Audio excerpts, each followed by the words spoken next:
Lo peor que puede hacer una mujer es vender la vida que trae al mundo, y yo lo hice cientos de veces. Mi nombre ya no importa, porque a estas alturas del camino los nombres son solo etiquetas que se borran con el tiempo, pero en mi pueblo todos me llamaban Doña Emilia. Vivo, o mejor dicho, sobreviví, en San Miguel de las Veredas, Colombia, un lugar escondido entre montañas verdes y ríos que parecen cantar. Un lugar donde las casas de barro y techos de zinc son lo único que se hereda con seguridad. Aquí la pobreza no es una etapa, es una condena que se pasa de padres a hijos como si fuera una maldición escrita en la sangre.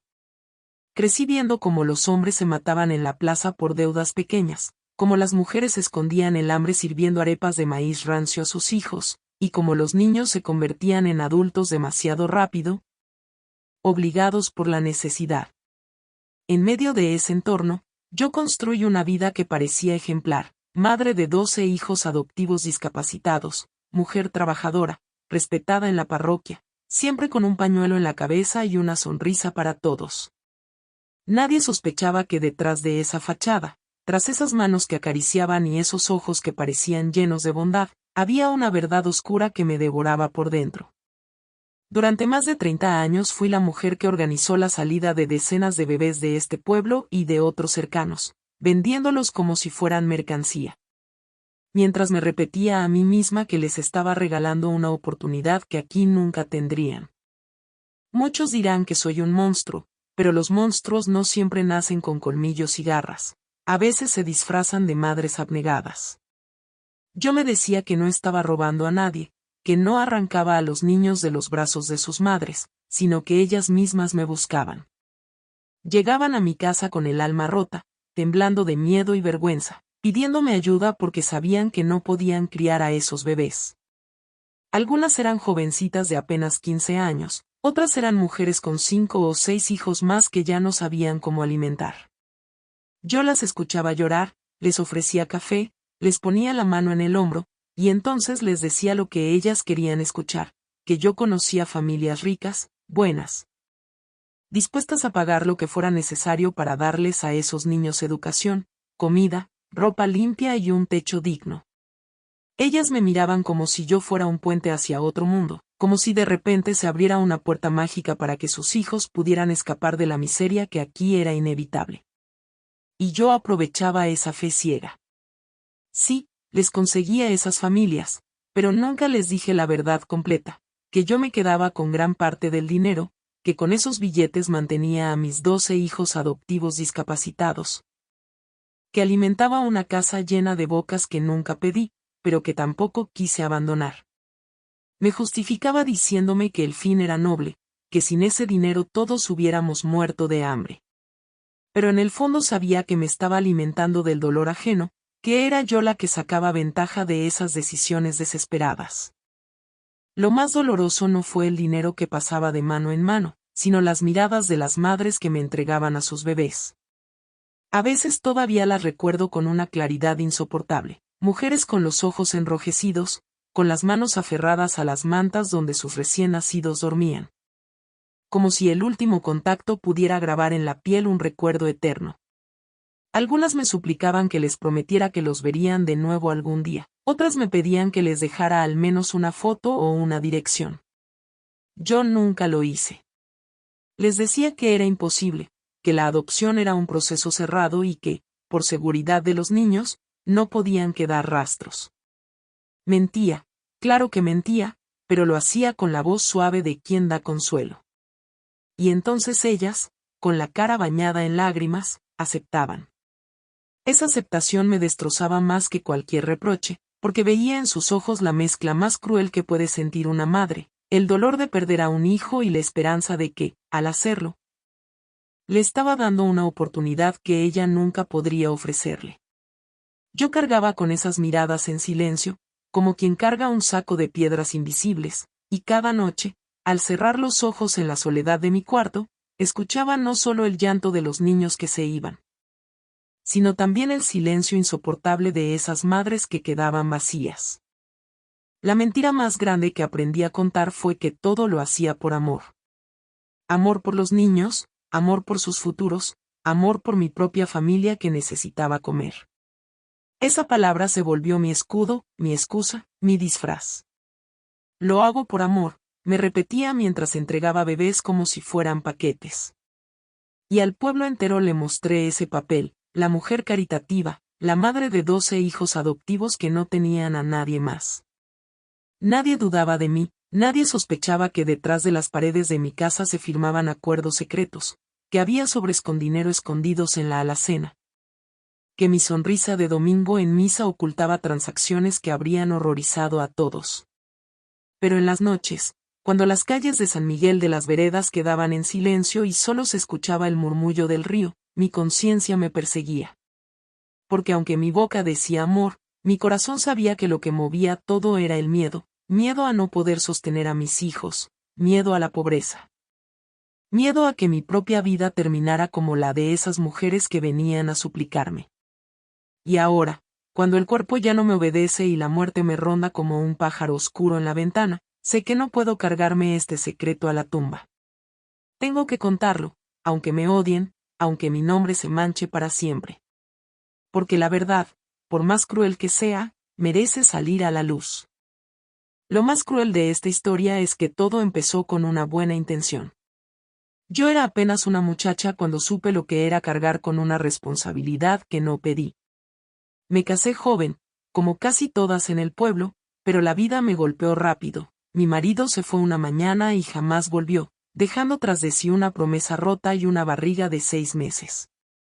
Cuando nació mi primera hija, no tenía nada más que mis manos cansadas y la ayuda de mi madre, que ya estaba enferma y apenas podía sostenerse en pie. Fue en ese tiempo cuando me encontré con la primera mujer que me entregó un niño. Recuerdo que me dijo, usted al menos tiene fuerza, yo no tengo nada. Esa frase se me clavó en el pecho como un cuchillo, porque era verdad, había gente que estaba aún peor que yo. Así, con esa primera entrega, yo me sentí como alguien que salvaba. No pensé en dinero, no pensé en pecado. Solo creí que estaba haciendo un bien, que estaba tendiendo una mano. Pero como todo lo prohibido, lo que empieza pequeño pronto se convierte en costumbre, y la costumbre en negocio, y el negocio en pecado disfrazado de virtud. Lo más irónico fue que mientras me ganaba la fama de buena mujer, yo me hundía más en la mentira. El cura del pueblo me mencionaba en sus sermones como ejemplo de caridad, los vecinos me llevaban frutas o arepas como agradecimiento por mi bondad. Y hasta las autoridades me respetaban porque decían que nadie hacía tanto por los desvalidos como yo. Y cada alabanza era como una piedra más sobre la tumba que yo misma cavaba. Porque cuanto más me admiraban, más me sentía atrapada, más difícil era retroceder. ¿Cómo iba a confesar que aquella mujer ejemplar en realidad negociaba con bebés? ¿Cómo decirle al pueblo que su Santa Emilia no era más que una comerciante del dolor?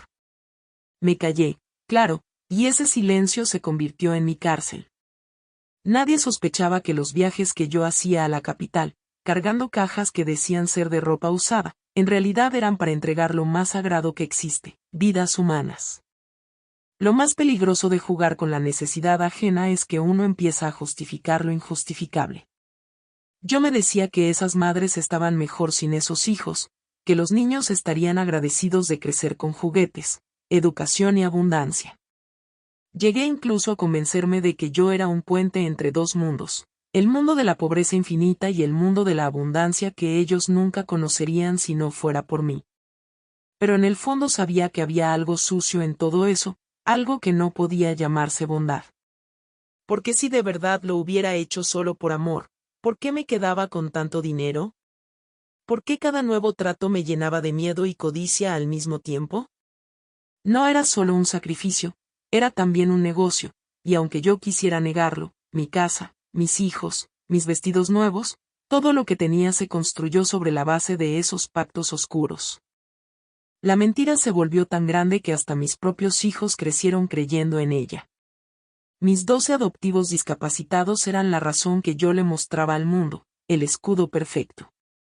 Nadie se atrevía a señalarme porque todos decían, ¿cómo puede ser mala una mujer que cría a tantos niños enfermos?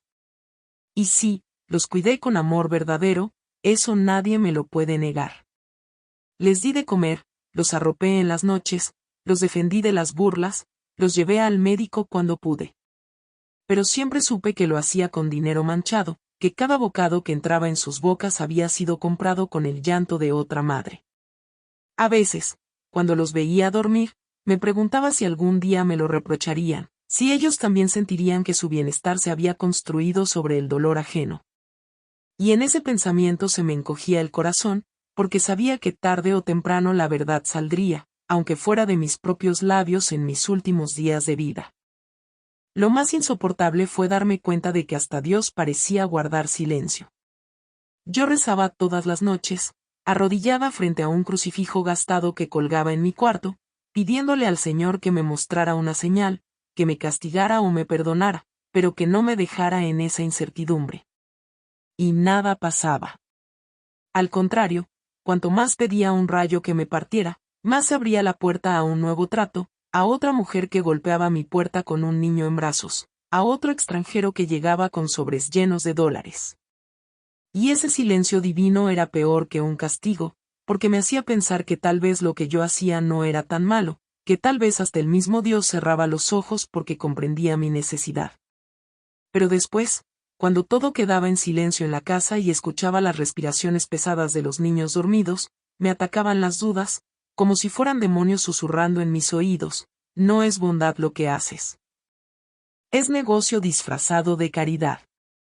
Y entonces la culpa me revolvía las entrañas como un veneno lento. La primera vez que recibí amenazas entendí que el infierno no estaba en el más allá, sino aquí mismo, en mi propia vida. No era fácil mover niños de un pueblo perdido en Colombia hasta la capital sin que nadie se diera cuenta.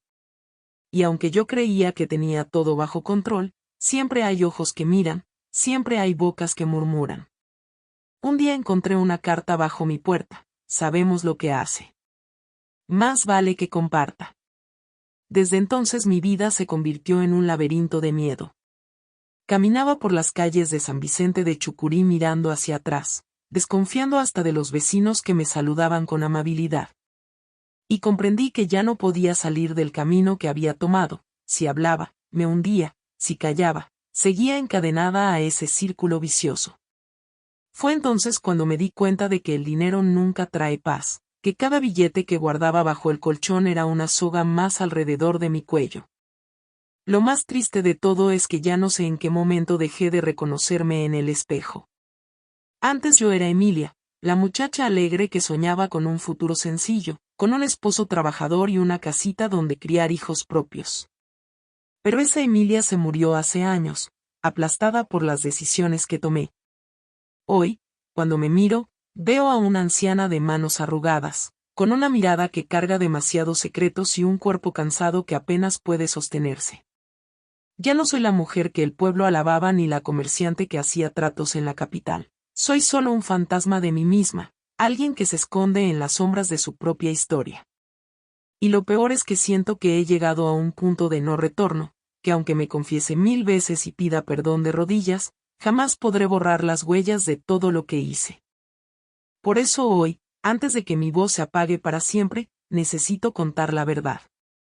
Porque sé que mi cuerpo está viejo, que los huesos ya no me responden, que la muerte camina cerca de mi cama y pronto me alcanzará. No quiero irme de este mundo cargando este secreto en silencio. Prefiero que me juzguen, que me señalen, que me maldigan, pero que sepan quién fui en realidad. No quiero que me recuerden como la Santa Emilia del pueblo, ni como la mujer ejemplar que crió a tantos niños. Quiero que me recuerden como lo que fui, una mujer llena de contradicciones.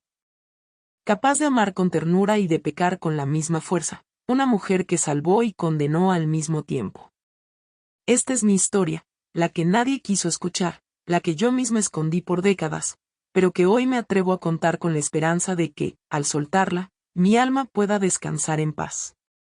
Lo peor de todo es que la primera entrega no fue planeada, fue casi un accidente. Yo jamás pensé en vender un niño, al menos no en ese inicio. Una tarde llegó a mi puerta una muchacha de apenas 17 años, con los ojos rojos de tanto llorar y un bebé envuelto en un pañal de tela vieja.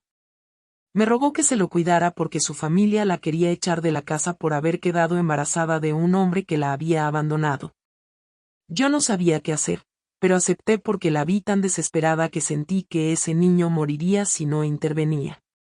Pasaron 2 semanas, y en ese lapso apareció un matrimonio extranjero en el pueblo, diciendo que buscaban un bebé para adoptar. Alguien los había enviado hacia mí, y yo, simplemente uní las piezas. Les dije que podía ayudarles, y cuando la muchacha regresó, ya no estaba su hijo. Nadie preguntó más, y el dinero que me dejaron en las manos fue suficiente para alimentar a los pequeños que ya tenía en casa. Pero lo que parecía una coincidencia pronto se transformó en un camino sin retorno. Lo más doloroso fue darme cuenta de lo fácil que resultaba repetirlo. La segunda vez ya no fue un accidente, yo misma busqué a la madre. Se trataba de una campesina que vivía en una vereda lejana, tan pobre que a veces servía cáscaras de plátano para engañar el hambre de sus hijos. Cuando me contó que estaba embarazada otra vez, supe lo que vendría, más bocas que alimentar, más miseria, más lágrimas. Y entonces le hice la propuesta que me avergüenza repetir: déjame al niño, yo lo colocaré en buenas manos. Ella aceptó con un suspiro, convencida de que estaba salvando a esa criatura. El matrimonio que se lo llevó lloraba de felicidad, y yo me convencí de que hacía algo correcto. Pero en el fondo, lo que me empujaba era otra cosa, la bolsa de dinero que guardé bajo el colchón, el alivio de saber que podría comprar medicinas para mis hijos adoptivos. Ese día comprendí que la línea entre el bien y el mal es tan delgada, que basta un paso en falso para borrarla por completo. Lo más peligroso de este negocio era que cada trato me hundía más en la telaraña del silencio. Muy pronto ya no eran solo mujeres desesperadas las que llegaban a mí, también aparecieron intermediarios, curas, enfermeras y hasta funcionarios que conocían mi trabajo. Todos me decían que hacía lo correcto, que era mejor que esos niños vivieran en casas con lujos en Bogotá, en Medellín, o incluso fuera del país, que quedarse en ranchos de tierra donde morirían de hambre. Y yo escuchaba, asentía, me convencía a mí misma, hasta que me entregaban el sobre con billetes. Ese dinero, que ardía en mis manos, era tanto bendición como condena. Porque si lo aceptaba, estaba atrapada, y si lo rechazaba, alguien más lo tomaría y quizá haría cosas peores. Fue entonces cuando empecé a sentir que mi nombre ya no me pertenecía, que todos sabían lo que hacía pero nadie lo decía en voz alta. Como si en San Vicente de Chucurí hubiera un pacto invisible de silencio que sostenía mis pecados. Lo más inquietante era que, mientras más niños entregaba, más me buscaban como si yo fuera la única salida. Recuerdo una noche en que tocaron mi puerta 3 mujeres distintas, todas con bebés recién nacidos, todas suplicando que me quedara con ellos porque no tenían cómo darles de comer. Yo las escuchaba y me sentía al mismo tiempo salvadora y verdugo. Salvadora porque evitaba que esos niños murieran de hambre, verdugo porque sabía que jamás volverían a ver a sus madres. A veces me quedaba horas acariciando las manitas de esos pequeños antes de entregarlos, preguntándome si algún día me odiarían por lo que hacía. Pero entonces llegaba la sonrisa agradecida de los nuevos padres, los regalos, los billetes escondidos en bolsos discretos, y volvía a convencerme de que estaba cumpliendo una misión. Lo que no sabía era que ese río de llantos y de sonrisas ocultaba un secreto aún más oscuro, algo que tarde o temprano terminaría por alcanzarme. Lo más cruel fue descubrir que el dinero me hizo más ciega que la necesidad. Al principio me decía que todo era por mis hijos adoptivos, por esos 12 pequeños discapacitados que la vida me había puesto en el camino, como si fueran mi cruz y mi bendición. Pero pronto empecé a comprar cosas que no eran solo para ellos. Ropa nueva para mí, un televisor de segunda mano, muebles que antes no podía soñar. Y mientras acomodaba esos lujos en mi casa, veía a las madres que me entregaban a sus bebés vestidas con harapos, con los ojos hundidos de hambre. A veces me miraban con gratitud, como si yo fuera un ángel que les quitaba un peso, y esa mirada me dolía más que cualquier insulto, porque yo sabía que estaba aprovechándome de su miseria. Pero aunque me prometía que sería la última vez, al poco tiempo volvía a recibir otro niño en mis brazos, incapaz de detener el ciclo. Lo más extraño fue cómo el pueblo entero se convirtió en cómplice silencioso. Nadie me acusaba, nadie me señalaba directamente, pero todos sabían lo que pasaba. Las comadres cuchicheaban en las esquinas, Los hombres en la tienda del pueblo hacían bromas en voz baja, y sin embargo, cuando yo aparecía, me sonreían como si nada. A veces pienso que en San Vicente de Chucurí todos estaban agradecidos de que yo cargara con ese pecado en lugar de ellos, como si fuera una especie de mal necesario que alguien debía asumir. Incluso los curas se limitaban a aconsejarme que rezara, pero nunca me detuvieron. Y yo caminaba por esas calles polvorientas sintiéndome observada, juzgada en silencio, pero jamás enfrentada. Esa doble moral me mantenía en una burbuja de impunidad, pero también me desgastaba, porque sabía que en cualquier momento alguien podría romper ese pacto y hundirme para siempre. Lo más duro era cuando las madres regresaban y preguntaban por sus hijos.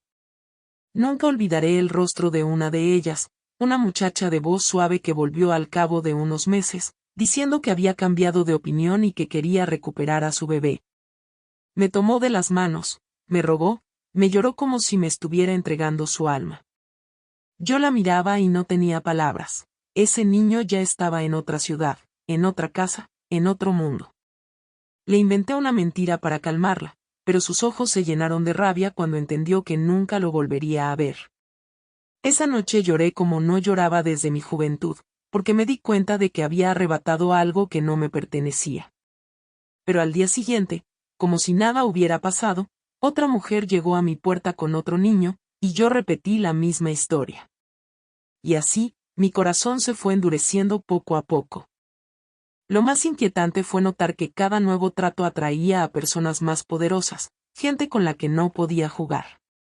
Ya no eran solo matrimonios desesperados o madres pobres que confiaban en mí, empezaron a llegar hombres de traje, con acentos de otras ciudades, que hablaban poco y miraban demasiado.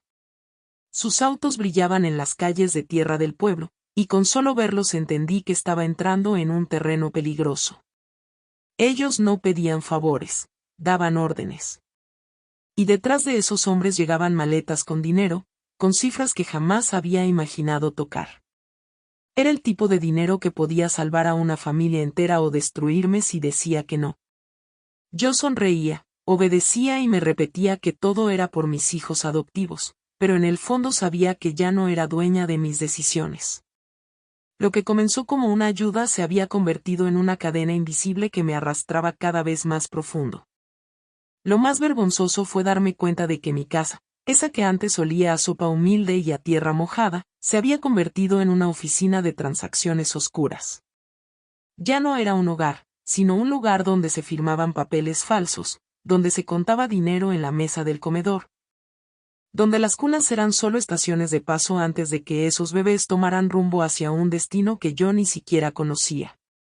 Los vecinos ya no me visitaban para tomar café, sino para preguntar discretamente si tenía algún niño disponible. Y yo, sin darme cuenta, me había convertido en una especie de mercader disfrazada de madre. Cada vez que escuchaba las risas de mis hijos adoptivos en el patio, sentía un nudo en la garganta. Ellos reían porque yo los mantenía, pero lo hacía a costa de otros niños que lloraban en brazos de extraños. Y mientras tanto, yo seguía sonriendo como si todo estuviera bajo control, aunque en el fondo sabía que la fachada empezaba a resquebrajarse. Lo más aterrador fue descubrir que había gente dispuesta a matarme si no seguía el juego. Una madrugada escuché un golpe seco en la ventana, y cuando salí al patio encontré una bolsa con un animal muerto y una nota que decía: «Cumpla o será usted la siguiente». Ese día entendí que ya no podía escapar aunque quisiera. No era solo un asunto de dinero, era un negocio con tentáculos que alcanzaban más allá de lo que yo imaginaba. Intenté decir que no en un par de ocasiones, pero los hombres de traje siempre encontraban la manera de recordarme que mi vida y la de mis hijos dependía de mi silencio. Y así, cada decisión que tomaba ya no era por voluntad, sino por miedo. Lo más cruel era que, aun sabiendo que estaba atrapada, seguía justificándome con la misma frase: «Es por el bien de mis niños».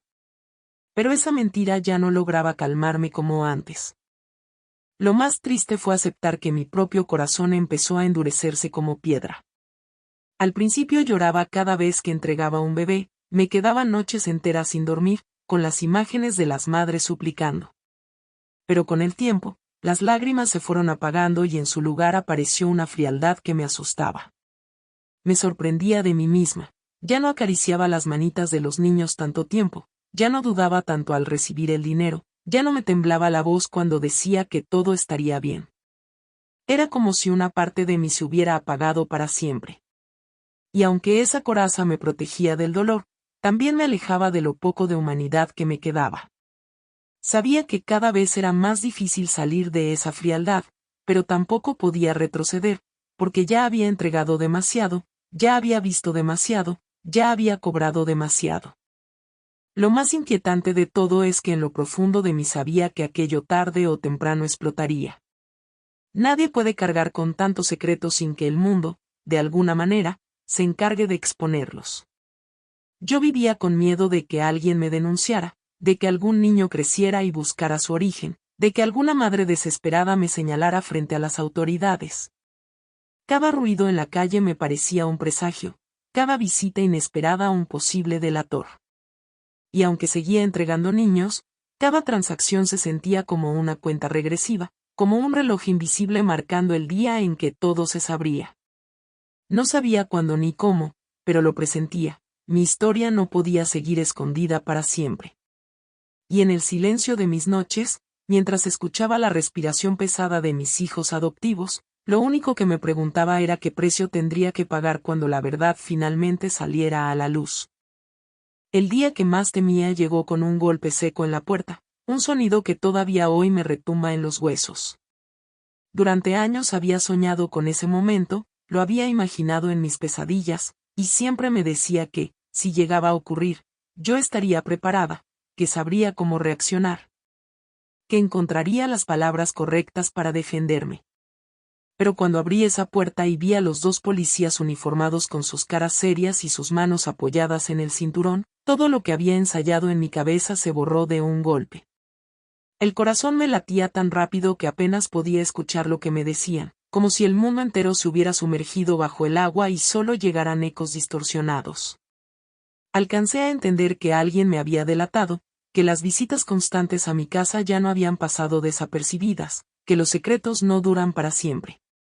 Miré hacia atrás y vi a mis hijos adoptivos observando desde la sala, con sus ojos grandes y llenos de desconcierto, sin comprender por qué su madre parecía ahora una delincuente. Esa fue la primera vez que entendí que todo lo que había hecho, cada moneda recibida, cada bebé entregado, cada mentira dicha, estaba a punto de derrumbarse frente a las personas que más amaba.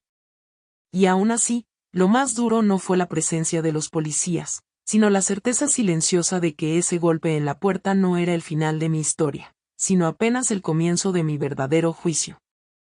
Lo más doloroso no fue la visita de los policías, sino la mirada de mis hijos cuando escucharon la palabra ilegal.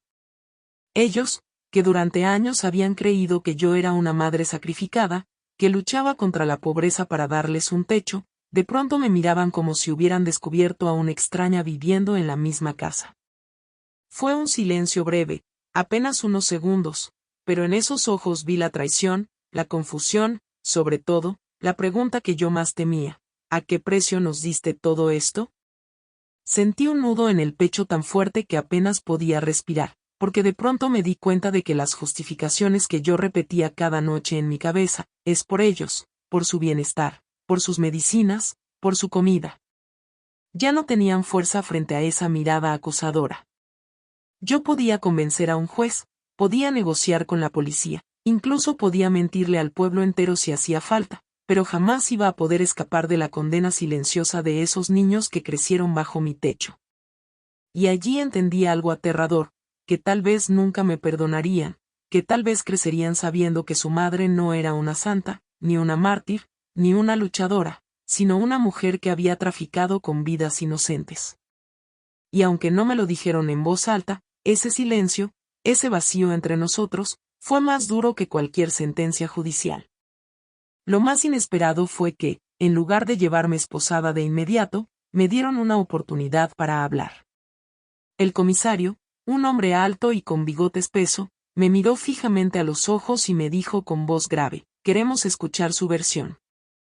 Esa frase me atravesó como un cuchillo, porque significaba que ya había versiones circulando, que otros estaban contando mi historia a su manera, y yo, que había guardado silencio tantos años, Ahora debía decidir si quería seguir callando o si por fin iba a soltar la verdad.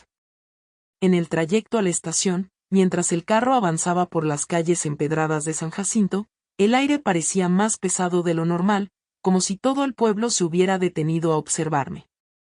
Sentía miradas tras las cortinas, puertas que se entreabrían, susurros que se apagaban apenas pasábamos.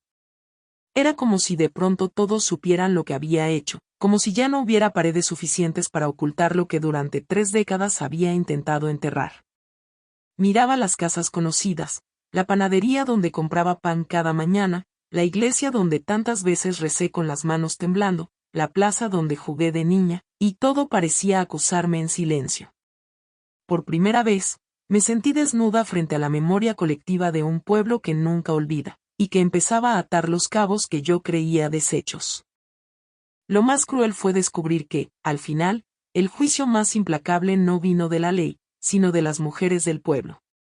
Cuando entré a la estación, lo primero que vi no fueron expedientes ni uniformes, sino los ojos encendidos de varias mujeres que habían sido convocadas como testigos. Algunas eran madres jóvenes, otras ancianas, y entre ellas reconocí caras que me eran tan familiares como las de mis propias vecinas. Me miraban con rabia, con desprecio, con una furia silenciosa que dolía más que cualquier grito. Una de ellas, con lágrimas en los ojos, me señaló con el dedo y dijo: «Usted se robó a mi sobrina», y aunque yo no tenía manera de confirmar si era cierto, la acusación me atravesó el pecho como una lanza. Porque en ese instante entendí que podía negar, podía defenderme, podía incluso inventar excusas, pero nunca podría escapar de la verdad que se reflejaba en esas miradas. Allí estaban las mujeres que yo había engañado con palabras dulces, que yo había convencido de que sus hijos estarían mejor en otro lugar. Y ahora, frente a ellas, ya no podía usar máscaras, ya no podía disfrazar mis acciones de sacrificio o de amor. En ese cuarto de la estación, con el aire pesado y los murmullos creciendo, comprendí que estaba enfrentando no solo la justicia de los hombres, sino la de las propias madres, y esa era mucho más terrible. Lo más aterrador no fue lo que me preguntaron, sino lo que nunca dijeron en voz alta. El comisario abrió una carpeta repleta de papeles amarillentos, documentos que parecían llevar guardados años, quizás décadas. Cada hoja tenía nombres, fechas, direcciones, y yo apenas podía reconocer algunos, pero sabía perfectamente de qué se trataba.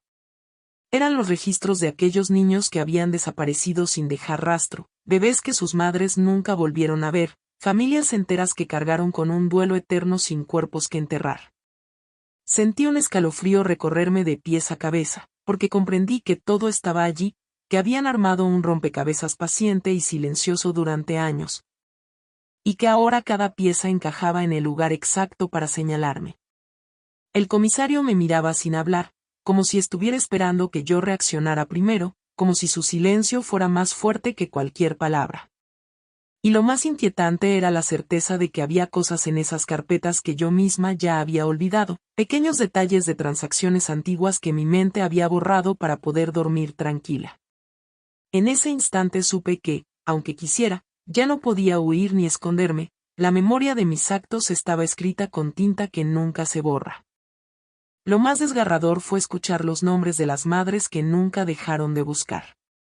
Una funcionaria, con voz temblorosa pero firme, empezó a leer testimonios, mujeres que describían el último día que vieron a sus hijos, cómo les prometieron que volverían, cómo la desesperación las llevó a confiar en mí. Cada nombre era un golpe, cada historia una daga que se clavaba en lo más profundo de mi conciencia. Yo intentaba mantener la mirada firme, pero por dentro me sentía como una niña atrapada en medio de un fuego imposible de apagar. Recordaba sus rostros, los llantos, las súplicas, y recordaba también las promesas que les hice con palabras dulces: «Tu hijo estará bien, crecerá fuerte, no le faltará nada». Y ahora, con esas voces resonando en mi cabeza, entendía que cada promesa había sido una mentira que se volvió condena. Las lágrimas me quemaban los ojos, pero no me atrevía a llorar delante de ellas, porque sabía que para esas madres, mis lágrimas no eran más que un insulto. Lo que ellas querían no era mi arrepentimiento, sino respuestas que yo no estaba segura de poder dar. Lo más insoportable fue cuando mencionaron un nombre que yo jamás quise volver a recordar. Entre los papeles apareció la historia de una bebé de apenas 3 meses, que había sido entregada a una familia extranjera. El comisario me miró fijo y dijo ese nombre en voz alta, y de inmediato sentí que el mundo se me derrumbaba bajo los pies. Esa niña no era como las demás, con ella había algo distinto, algo que nunca me atreví a contarle a nadie. Mi respiración se volvió entrecortada, mis manos empezaron a temblar, y de pronto sentí que todo el aire del cuarto se había evaporado. Porque esa bebé estaba conectada a mí de una forma que nadie sospechaba, un vínculo tan profundo y tan oscuro que jamás había podido confesarlo. En ese momento, mientras todos esperaban que hablara, entendí que si decía la verdad destruiría no solo mi vida, sino la de alguien más que nunca pidió cargar con esa culpa. Y sin embargo, callar también era condenarme, porque cada segundo de silencio me hacía ver más culpable frente a esas miradas que no perdonaban. Lo más cruel de todo fue que, incluso en medio de mi desesperación, supe que había una verdad que jamás podría revelar completa. Había detalles de esa historia, hilos invisibles que unían a personas poderosas, influencias que cruzaban fronteras, nombres que nunca podrían salir de mis labios sin poner en riesgo más vidas. Y esa era la trampa perfecta: si hablaba, me hundía; si callaba, me condenaba igual. Sentí que estaba atrapada en un círculo imposible de romper, donde cada palabra podía ser un arma y cada silencio una sentencia. Miré al comisario, miré a las madres que me observaban con odio, y luego miré mis propias manos, esas manos que habían sostenido bebés con ternura y al mismo tiempo los habían entregado sin derecho a decidir. En ese instante comprendí que lo peor aún estaba por llegar, porque el verdadero juicio no estaba en esos documentos, ni en esas preguntas, ni siquiera en esas miradas acusadoras. El verdadero juicio sería el que tendría que enfrentar dentro de mí misma, en las noches solitarias, cuando las voces de esos niños regresaran a mi mente, y jamás me dejaran dormir en paz. Lo más devastador fue cuando uno de mis propios hijos adoptivos habló en mi contra sin siquiera entenderlo. En medio del interrogatorio, la puerta se abrió y entró Tomás, uno de los 12 que había criado bajo mi techo, aquel niño que rescaté de una vida miserable y que había crecido con sus piernas torcidas, siempre mirándome con un cariño incondicional. Lo llevaron porque también formaba parte de mi historia, y cuando le preguntaron qué recordaba de su infancia, él, con inocencia brutal, mencionó las visitas nocturnas de parejas extrañas, las cajas con papeles, los sobres llenos de dinero que a veces veía sobre la mesa. Nadie le había explicado nada, pero sus palabras fueron cuchillos que atravesaron cualquier defensa que yo hubiera querido levantar. Yo lo miraba con el corazón desgarrado, porque él no entendía que su testimonio era la confirmación de todo lo que me señalaban, y lo peor era que lo decía con esa voz pura, con esa sinceridad que solo los niños, aunque fueran adultos ya, pueden tener. Era como si la verdad que tanto temía saliera de la boca de la persona a la que más había intentado proteger, y eso, más que cualquier acusación oficial, fue lo que me hizo sentir que todo estaba perdido. Lo más perturbador fue que, en medio de todo el caos, sentí un extraño alivio al escuchar la palabra cárcel. El comisario la mencionó como una posibilidad inevitable, y en vez de sentir miedo absoluto, una parte de mí se tranquilizó, como si al fin la persecución hubiera llegado a su fin, como si mi huida constante de la verdad ya no tuviera sentido. Era un alivio extraño, doloroso, pero real, pensar que tras esos barrotes no tendría que seguir mintiendo, ni inventando historias para justificar lo injustificable. Pero al mismo tiempo, ese alivio venía acompañado de un miedo indescriptible, el miedo a lo que esas madres harían con mi nombre cuando ya no tuviera voz.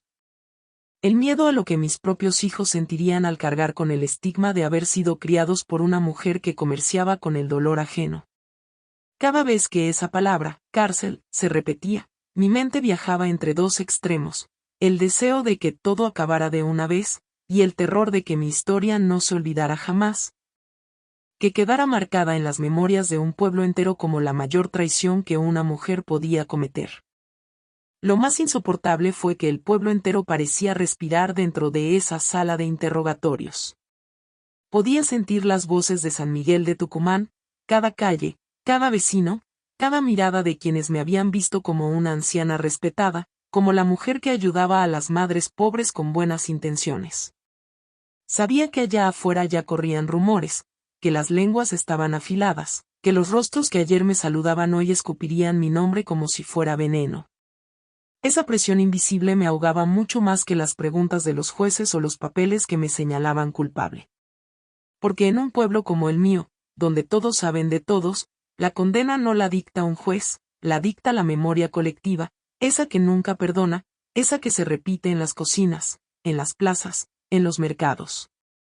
Yo ya podía escuchar cómo mi historia sería contada, distorsionada quizás, pero siempre con el mismo final, la anciana que vendía niños.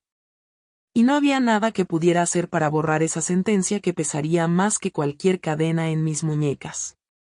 Lo más terrible fue comprender que, a pesar de todo, mi verdad aún no había sido dicha completamente. Porque detrás de cada nombre en esas carpetas, detrás de cada niño entregado, había un secreto aún más oscuro, una razón que ni ellos ni yo misma me atrevía a mirar de frente. Y aunque todos creían haber descubierto lo peor, yo sabía que lo más monstruoso todavía estaba enterrado en mi silencio, en esas noches interminables donde me repetía que había actuado por amor, por supervivencia. Por un bien mayor que jamás se concretó. Ese secreto seguía latiendo dentro de mí como una bomba que en cualquier momento podía estallar, y lo más aterrador era que quizá nunca tendría el valor de confesarlo. Porque ¿qué ocurriría si lo hiciera? ¿Se romperían las pocas piezas de humanidad que me quedaban? ¿O acaso descubrirían que ni siquiera yo entendía del todo por qué lo hice? Y con esa última pregunta flotando en mi mente, comprendí que lo más doloroso aún estaba por llegar, enfrentarme a mí misma, y decidir si ese silencio sería mi refugio o mi tumba. Lo más inesperado fue que el silencio pesó más que cualquier condena escrita. Cuando me dejaron sola en esa habitación, después de horas de preguntas y miradas que perforaban, no hubo cadenas ni barrotes alrededor, pero sentí que ya estaba prisionera. El silencio me envolvía como un castigo que nadie había dictado oficialmente, y sin embargo era mucho más cruel que la cárcel misma. Cerré los ojos y pude escuchar, como un eco lejano, las risas de los niños que alguna vez pasaron por mis brazos, risas que ahora se convertían en gritos que no me dejaban respirar. Y en ese silencio entendí algo que nunca me atrevía a aceptar: mi historia no se terminaría en esa sala, porque las palabras que había callado aún seguían vivas dentro de mí, esperando el momento exacto para explotar. Lo más doloroso fue descubrir que mis propios hijos me miraban con duda por primera vez. Esa noche, cuando volví a casa, no encontré la calidez de siempre, ni las voces que solían recibirme con alegría. Me miraban con ojos diferentes, como si en cuestión de horas yo hubiera dejado de ser su madre para convertirme en un monstruo al que apenas reconocían. Tomás no me habló, Clara apenas levantó la vista, y los demás evitaban mi presencia como si mi sombra quemara. Yo intenté acercarme, explicarles, decirles que lo hice por ellos, que cada moneda guardada, cada sobre recibido, fue para darles comida, medicinas, techo, pero mis palabras sonaban huecas. Como si ni yo misma creyera en ellas. Esa noche me encerré en mi cuarto, y entre las paredes escuchaba susurros, pasos, llantos apagados. Y aunque nadie lo dijo, supe que la semilla de la duda ya había germinado, y que poco a poco me perderían, no por las leyes, sino por el juicio implacable del corazón. Lo más cruel fue que el pueblo, ese mismo que me admiraba, empezó a vomitar mi nombre en cada esquina. Al día siguiente, cuando crucé la plaza de San Miguel de Tucumán, ya nada era igual.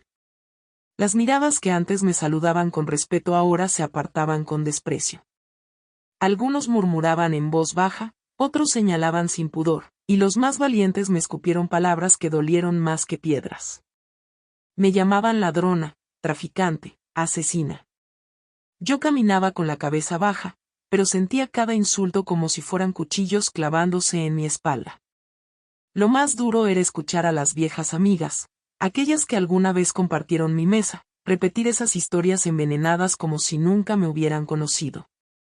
Y yo entendí que no había mayor condena que el repudio de tu propio pueblo, porque cuando el lugar que te vio nacer te da la espalda, Ya no tienes dónde esconderte ni a dónde volver. Lo más inquietante fue comprender que la verdad nunca muere, aunque uno intente enterrarla. Esa noche, mientras intentaba dormir, las voces del pasado se colaron en mis sueños, las madres llorando, los bebés desapareciendo en mis brazos, los sobres de dinero deslizándose sobre la mesa. Me desperté empapada en sudor, con el corazón latiendo como si quisiera salirse del pecho. Y entonces me pregunté si algún día tendría la fuerza para contar toda la verdad, esa parte que todavía guardo como el secreto más oscuro de mi vida. Porque sé que si lo confieso, el mundo me odiará aún más, pero si lo callo, moriré lentamente, devorada por mi propio silencio. Y en ese dilema eterno me descubrí atrapada, preguntándome si acaso algún día tendré el valor de hablar, o si me llevaré todo a la tumba. Lo más contradictorio fue que, en medio de tanto odio, hubo quienes todavía me buscaban en secreto. Una tarde, cuando el sol caía y las calles estaban casi vacías, una mujer que nunca había visto antes tocó la puerta de mi casa. Su rostro estaba marcado por la angustia y sus manos temblaban como si cargara con el peso del mundo. Señora, usted me ayudó hace 20 años, aunque ahora la llamen demonio, me dijo, con lágrimas en los ojos. Traía consigo a un muchacho alto, de mirada noble, que resultó ser el hijo que había entregado en brazos de otra familia rica de la capital. Ese joven había crecido con educación, con comodidades que ella jamás habría podido darle, pero lo más impactante era que él también lloraba, no de odio, sino de una confusión imposible de describir. Si usted no hubiera hecho lo que hizo, quizá él no estaría vivo, agregó ella. Y yo no supe qué sentir, si culpa por haber vendido a ese niño como mercancía, o alivio por haberle dado un futuro que de otra manera tal vez no habría tenido.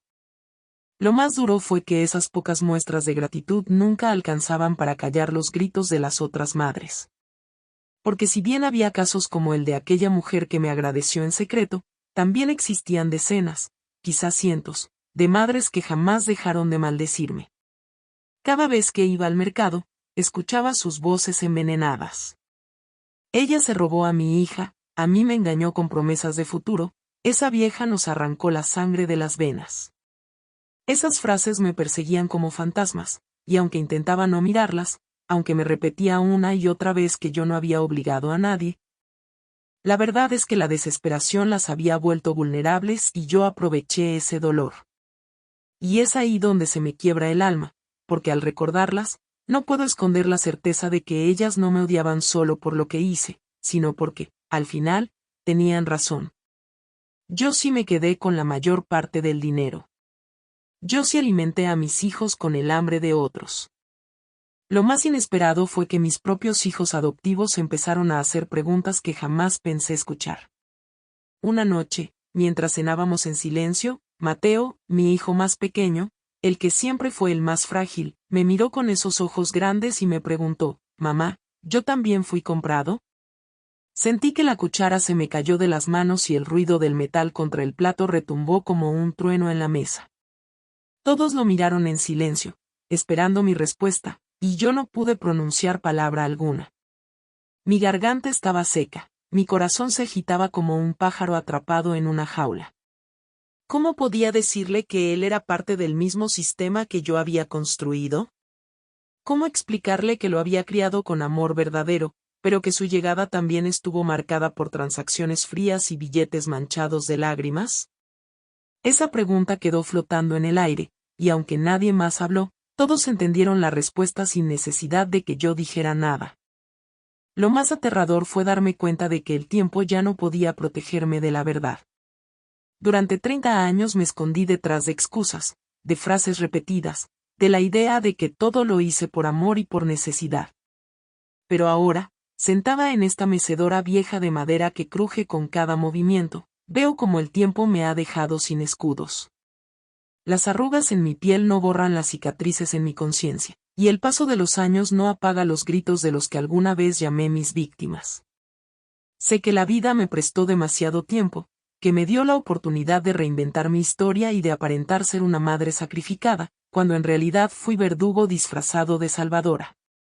Y lo peor es que no sé si todavía tengo la fuerza para confesarlo todo. Quizá mi castigo no es la cárcel ni el odio del pueblo, sino este infierno de recordar cada noche, cada nombre, cada rostro, y no poder dormir porque la verdad sigue viva y me reclama como si tuviera boca propia.